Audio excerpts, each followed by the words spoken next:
പങ്കെടുക്കില്ല എന്ന വാർത്തയാണ് വന്നുകൊണ്ടിരുന്നത്.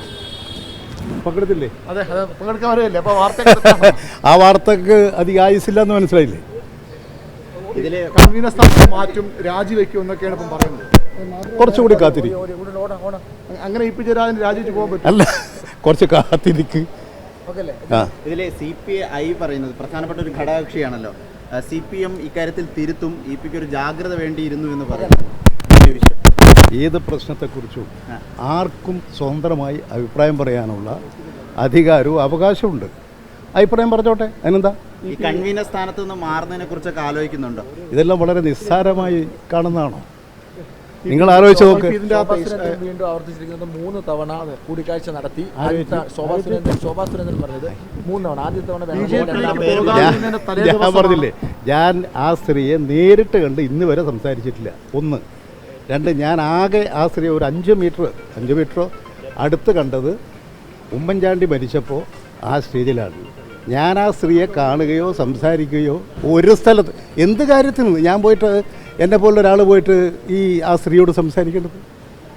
നിങ്ങൾ ആലോചിച്ചു എന്ത് കാര്യത്തിന്? ശോഭാ സുരേന്ദ്രൻ പറയുന്നത് എന്താ പറയുക, അവിടെ അവസാന ഘട്ടം പിറ്റേന്ന് BJP-യിൽ ചേരുമെന്ന സ്ഥിതി ഞാൻ BJP ചേരാൻ അല്ല, ഞാൻ BJP ചേരാൻ ഈ കേരളത്തിൽ എൻ്റെ പൊസിഷൻ നോക്ക്. ആരെങ്കിലും പോയിട്ട് ആ BJP ചേരൂ? ഒരല്പം ബുദ്ധിയുള്ള ആളുകൾ ആരെങ്കിലും അങ്ങനെ ചിന്തിക്കുമോ? ഇവരെപ്പോലെ അല്പബുദ്ധികൾ ചിന്തിക്കാന്നല്ലാതെ നിങ്ങൾ ഞാൻ ഈ കേരളത്തിലെ ഏറ്റവും പ്രധാനപ്പെട്ട ഒരു പൊതുപ്രവർത്തകരല്ലേ. ഞാൻ പോയിട്ട് BJP ചേരുമോ കേരളത്തിൽ? അയ്യയ്യ, വൃത്തികെട്ട ഇങ്ങനെ കാര്യങ്ങൾ നിങ്ങൾക്ക് തന്നെ ഇത് കാര്യങ്ങൾ ചോദിച്ച് മനസ്സിലാക്കി പറഞ്ഞുകൂടെ? ഞാൻ പറയാൻ നിൽക്കണോ? ഈ ശോഭാ സുരേന്ദ്രൻ BJP വിട്ട് CPM-ലേക്ക് വരുമെന്നിടയ്ക്ക് വാർത്തകളുണ്ടായിരുന്നു. അതല്ല ഞാൻ കേട്ടിരുന്നു, അത് ഞാൻ കേട്ടു. പക്ഷെ ഞാൻ ആ സ്ത്രീയെ എനിക്ക് ആ സ്ത്രീയെ ഇഷ്ടമല്ല. ഇത് പണ്ടേ തന്നെ അവരുടെ പ്രസംഗമൊക്കെ വളരെ ഓക്കൂടാണെന്നുള്ളത്. ഞാൻ അവരുമായി കാണുകയോ സംസാരിക്കുകയോ എവിടെയെങ്കിലും വെച്ച് ഒരു സ്ഥലത്ത് വെച്ച് ഫോണിൽ പോലും ഞാൻ ആ സ്ത്രീയോട് ഇന്നുവരെ സംസാരിച്ചിട്ടില്ല. പിന്നെന്തിനാണ് EPയെ തന്നെ അവരിങ്ങനെ ടാർഗറ്റ് ചെയ്യുന്നത്? എനിക്ക് തോന്നുന്നു അതിൻ്റെ ഒരു ആസൂത്രിതമായിട്ടുള്ളൊരു പദ്ധതിയുണ്ട്. ആ പദ്ധതിയുടെ ഭാഗമായിട്ടാണ് ഇപ്പോൾ ഇത്തരത്തിലുള്ള ഒരു ഇത് തയ്യാറായിക്കൊണ്ടിരിക്കുന്നത്. എനിക്ക് നിങ്ങളോട് പറയാം, നിങ്ങൾ മാധ്യമപ്രവർത്തകരല്ലേ, നിങ്ങൾ ആ സ്ത്രീ പറയുന്ന ഓരോ കാര്യത്തെക്കുറിച്ചും നിഷ്പക്ഷമായി പോയി അന്വേഷിച്ചിട്ട് വരും. ഈ 1 വർഷം മുമ്പ് നടന്ന കൂടിക്കാഴ്ചയാണ് ജാവദേക്കറുമായിട്ടുള്ളത്. പക്ഷെ അന്നത് പാർട്ടി അറിയിച്ചെങ്കിൽ എന്നെ വന്ന് കാണുന്ന ആളുകൾ മുഴുവൻ ഒരാൾ എന്നെ വന്ന് കാണുന്നത് പാർട്ടി റിപ്പോർട്ട് ചെയ്യേണ്ട പ്രശ്നം എന്താ ഉള്ളത്? വല്ല രാഷ്ട്രീയ ഡിസ്കഷനോ എന്തെങ്കിലും പ്രശ്നങ്ങളുണ്ടോ? ഒരാൾ എന്നെ വന്ന് കാണുന്നു. ഞാനിപ്പോൾ നിങ്ങളിവിടെ വന്ന് എന്നെ കണ്ടു, ഞാൻ പോയി പാർട്ടിയോട് പറയണം. ആരെല്ലാം നമ്മുടെ പാർട്ടി നേതാക്കന്മാർ ഞങ്ങളെ പലരും വരും കാണും. അങ്ങനെ കണ്ട് പരിചയപ്പെടുന്നതൊക്കെ പോയി പാർട്ടി റിപ്പോർട്ട് ചെയ്യേണ്ടതുണ്ടോ? അത് പാർട്ടിയെക്കുറിച്ചോ ഈ പൊതുകാര്യത്തെക്കുറിച്ചോ അറിയാത്ത ചിലരുടെ പ്രതികരണങ്ങൾ മാത്രമാണത്. ഈ ഘടകകക്ഷികളുടെ അതൃപ്തി എങ്ങനെയാണ് കാണുന്ന കൺവീനർ? ഞാൻ എൻ്റെ മുമ്പിൽ ഇതുവരെ അങ്ങനെ ഒരു അതൃപ്തിയും ആരും ഇതുവരെ പ്രകടിപ്പിച്ചിട്ടില്ല. പിന്നെ എന്താണെന്ന് അറിഞ്ഞുകൂടാ. സെക്രട്ടേറിയറ്റ് വിഷയം ചർച്ച ചെയ്താൽ നിലപാട് പറയില്ല സ്വാഭാവികം? അല്ലത്, ഞങ്ങൾ ഈ രാജ്യത്തിലെ എല്ലാ രാഷ്ട്രീയ കാര്യങ്ങളും ചർച്ച ചെയ്യുന്ന പാർട്ടിയാണ്. ഞങ്ങൾ ചർച്ച ചെയ്യും, നിലപാട് സ്വീകരിക്കും. ഇത് എനിക്ക് നിങ്ങൾ പറയുന്നത് എന്താണെന്ന് ഇതുവരെ മനസ്സിലായിട്ടില്ല. ഈ നടപടി ചർച്ച എന്താണെന്ന് മനസ്സിലായിട്ടില്ല. എന്നെ കാണാൻ ഒരു മുൻ മന്ത്രിയായിട്ടുള്ള ഒരാൾ വരുന്നു, കേന്ദ്രമന്ത്രിയായിട്ടുണ്ട്, പരിചയപ്പെടാനാണെന്ന് പറയുന്നു, പരിചയപ്പെടുന്നു, പിരിയുന്നു. പിന്നെ ഞാനെന്ത് പറയാനാ? അതിനെന്താ? നിങ്ങൾ ഉണ്ടാക്കിയിട്ടുള്ളൊരു പുകമുറയല്ലേ? മുഖ്യമന്ത്രി തന്നെ ഒരു പരസ്യ ശാസനയിലേക്ക് പോകുന്നൊരു സാഹചര്യം ഉണ്ടായില്ലേ? അതിനെ സംബന്ധിച്ചിട്ടല്ല.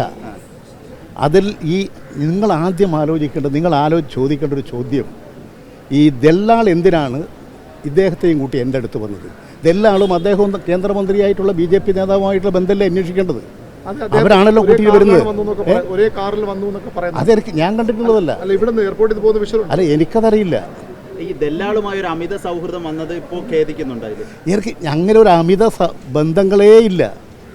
ഞാനിങ്ങനെ പലരും ഈ ട്രെയിനിൽ കാണും, പോകും, ബന്ധപ്പെടും, പറയും, സംസാരിക്കുന്നതൊക്കെ കവിഞ്ഞ് വേറെ ഒരു അമിത ബന്ധങ്ങളോ അത്തരത്തിലുള്ള യാതൊരു കാരണം ഞാൻ എല്ലാ കാര്യങ്ങളിലും എപ്പോഴും കുറച്ചുകൂടി ശ്രദ്ധിക്കുന്ന ഒരാളാണ്. കാരണം പലരുടെയും സൗഹൃദമുള്ള ഒരാളാണ്. അതുകൊണ്ട് ആരെങ്കിലും ദുരുപയോഗപ്പെടുത്താൻ ശ്രമിക്കുന്നുണ്ടോ എന്നുള്ളത് ഞാൻ ജാഗ്രതയോടുകൂടി കാണും. BJP വലയമായിട്ട് എല്ലാ നേതാക്കളുടെയും പിന്നിൽ ഉണ്ടെന്ന് നേരത്തെ തന്നെ വാർത്തയുണ്ട്. ആ വലയമായിട്ട് EP ജയരാജൻ എങ്ങനെ ധൈര്യം ഉണ്ടായി അവർക്ക്? അതാണ് ഞാൻ സംശയിക്കുന്നത്. എങ്ങനെ ഉണ്ടായി? ഈ കേരളത്തിൽ ഈ BJP ദുർബലപ്പെടുകയാണ്. ദേശീയ അടിസ്ഥാനത്തിൽ BJP ദുർബലപ്പെടുകയാണ്. ഈ തെരഞ്ഞെടുപ്പോടുകൂടി ഇത് വ്യക്തമാകും. വടക്കേന്ത്യ സംസ്ഥാനങ്ങളിലൊന്നും അവർക്ക് ഒരു തരത്തിലും രക്ഷപ്പെടാൻ കഴിയുന്ന സാഹചര്യമല്ല ഇപ്പോഴുള്ളത്. ടി.ജി. നന്ദകുമാർ ഫ്രോഡാണെന്ന് അങ്ങ് കഴിഞ്ഞ ദിവസം ഒരു മാധ്യമത്തിന് അഭിമുഖം കൊടുത്തിരുന്നല്ലോ, അത് തിരിച്ചറിയാൻ വൈകിപ്പോയിരുന്നു. അങ്ങനെ ഞാൻ പറഞ്ഞില്ലേ, എനിക്ക് പലരുമായിട്ടും എനിക്ക് ബന്ധവും പരിചയമുണ്ട്. നല്ലവരായിട്ടുണ്ട്, ഇങ്ങനെയുള്ള ചിലരുമായിട്ടും അവർ വന്ന് പരിചയപ്പെടും. ഞാൻ പിന്നെ അവരെ നിങ്ങൾ ഫ്രോഡാണെന്ന് പറഞ്ഞിട്ട് പറഞ്ഞു വിടാറില്ല ഒരാളെയും. അവരെ ഓരോരുത്തർ വരുമ്പോഴും അവരുടെ കാര്യം അവരുടെ സംസാരത്തിൽ അപ്പോൾ എനിക്ക് മനസ്സിലാവും. ഞാൻ അതിനനുസരിച്ച് കാര്യങ്ങൾ കൈകാര്യം ചെയ്ത് പോകും. ഞാൻ പറഞ്ഞ അവർക്ക് എന്തോ ഒരു അസൗകര്യമുണ്ട്, എന്തോ ഒരു അല്ല. ഞാൻ ഇന്ന് വരെ ആ ഹോട്ടലിൽ പോയിട്ടില്ല. ഞാൻ അതാ പറയുന്നത്, ഞാൻ ഇന്ന് വരെ ആ ഹോട്ടലിൽ പോയിട്ടില്ല. ഞാൻ 2 കൊല്ലമായി ഡൽഹി പോയിട്ട് ആകെ ഒരു പ്രാവശ്യമാണ് പോയത്. അത് ഞാൻ നേരത്തെ നിങ്ങളുടെ പത്രക്കാരോട് പറഞ്ഞിട്ടുണ്ട്. ഞാൻ നിങ്ങളെ ഏൽപ്പിക്കുക, നിങ്ങൾ പത്രക്കാരെ, അത് രണ്ടാമത്തത്, നിങ്ങൾ പത്രക്കാരെ ആ സ്ത്രീ പറയുന്ന കാര്യത്തിൽ എന്തെങ്കിലും യാഥാർത്ഥ്യമുണ്ടോ എന്ന് നിങ്ങൾ പോയി അന്വേഷിച്ചിട്ട് പറയും. ഇല്ലെങ്കിൽ പരസ്യമായ ആ സ്ത്രീയെ ശാസിക്കും. അതിന് നിങ്ങൾ തൻ്റെ അടുത്ത് കാണിക്കുക. നിങ്ങളിങ്ങനെ ഒരാൾ വന്ന് ഇങ്ങനെ വിളിച്ച് വായിക്ക് തോന്നി വിളിച്ച് പറയുമ്പോൾ നിങ്ങളെപ്പോലുള്ള പത്രങ്ങൾ കൊടുക്കുന്നതുകൊണ്ടാണ് ഇവർക്ക് ഈ ചാനലിലൊക്കെ വരുന്നതുകൊണ്ടാണ് അവർക്കൊക്കെ ഇങ്ങനെ എന്തും പറയാനുള്ള ഒരു അവസ്ഥ വരുന്നത്. അത് ഞാൻ നിയമപരമായിട്ട് ആലോചിക്കും, തീർച്ചയായും. ഇതിപ്പോ അവസാനമായി ഇപ്പം ഇന്ന് ഒരുപാട് മാസത്തിന് ശേഷം ഫ്ലൈറ്റിൽ കയറുകയാണല്ലോ. അല്ല, ഞാൻ പിന്നെ ഫ്ലൈറ്റിൽ കയറലുണ്ട്. ഇത് എയർ ഇന്ത്യയാണ്. ഞാൻ ഇൻഡിഗോയിൽ കയറാറില്ല, പിന്നെ ഞാൻ കയറിയിട്ടുമില്ല. ഇനി കയറിയില്ല. അവരുടെ തെറ്റ് തിരുത്തി അവർക്ക് പറ്റിയ പെശക് അവർ അഡ്മിറ്റ് ചെയ്താൽ കയറും.